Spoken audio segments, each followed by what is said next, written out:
Hello everyone, সবাইকে একটা নতুন ভিডিওতে স্বাগত। আশা করি আপনারা সবাই ভালো আছেন। তো রেলওয়ে রিক্রুটমেন্ট বোর্ডের পক্ষ থেকে আপনাদের জন্য একটা গুরুত্বপূর্ণ আপডেট প্রকাশ করা হয়েছে। এখানে আপনাদের এএলপি অর্থাৎ অ্যাসিস্ট্যান্ট লোকো পাইলট পদে আপনাদের যে রিক্রুটমেন্ট নোটিশটা প্রকাশ করা হয়েছিল, অর্থাৎ যার আপনাদের যে সিইএর নাম্বার যেটা ছিল সেটা হচ্ছে আপনাদের 1/2024, অর্থাৎ 2024-এর আপনাদের প্রথম নোটিফিকেশান ছিল আপনাদের রেলওয়ে রিক্রুটমেন্ট বোর্ডের পক্ষ থেকে। তো এখানে আপনাদের যেটা বলা হয়েছে যে আপনাদের ভ্যাকেন্সি কিন্তু বৃদ্ধি করা হয়েছে। আপনারা কিছুদিন আগে আপনারা জেনেছিলেন যে বিভিন্ন জোনাল বোর্ডগুলো থেকে আপনাদের যে ভ্যাকেন্সি সেটা কালেক্ট করা হয়েছে এবং সেই মতো ভ্যাকেন্সি কিন্তু প্রায় 3 গুণ মতো বাড়তে পারবে। তো অফিসিয়ালি আজকে 19 তারিখ আরআরবি এই নোটিশটা পাবলিশ করেছে এবং এখানে যেটা বলা হয়েছে যে আপনাদের ভ্যাকেন্সি যেটা সেটা আপনাদের 5,696 যেটা ছিল সেটা থেকে বেড়ে আপনাদের 18,799 আপনাদের হয়েছে।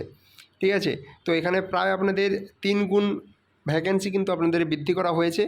এবং যে খবরটা পাওয়া গিয়েছিল যে আপনাদের সারা ভারত জুড়ে প্রায় 18,000 শূন্য পদে কিন্তু মানে লোকো পাইলটের যে শূন্য পদ সেটা কিন্তু রয়েছে। এবং যারা যারা যে সমস্ত লোকো পাইলটগুলো কাজ করছিল তাদের কিন্তু ওভারটাইম করে কাজ করানো হচ্ছিল। এবং যার ফলস্বরূপ কী হচ্ছে, বিভিন্ন ধরনের এই যে দুর্ঘটনাগুলো এগুলো আপনাদের হচ্ছে ওভারটাইম করার ফলে। তারা 8 ঘন্টা ডিউটির পরে এক্সট্রা আবার 4 ঘন্টা করে ডিউটি করতে বাধ্য হচ্ছে। তো সেই সব দিকে মাথায় রেখে হয়তো এই ভ্যাকেন্সি যেটা সেটা বৃদ্ধি করা হয়েছে।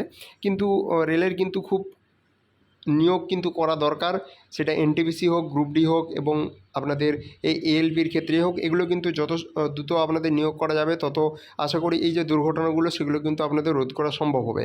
তো এটাই ছিল আপনাদের জন্য আপডেট। ঠিক আছে, নতুন যদি কোনো আপডেট পাই তাহলে অবশ্যই আপনাদের সাথে শেয়ার করব।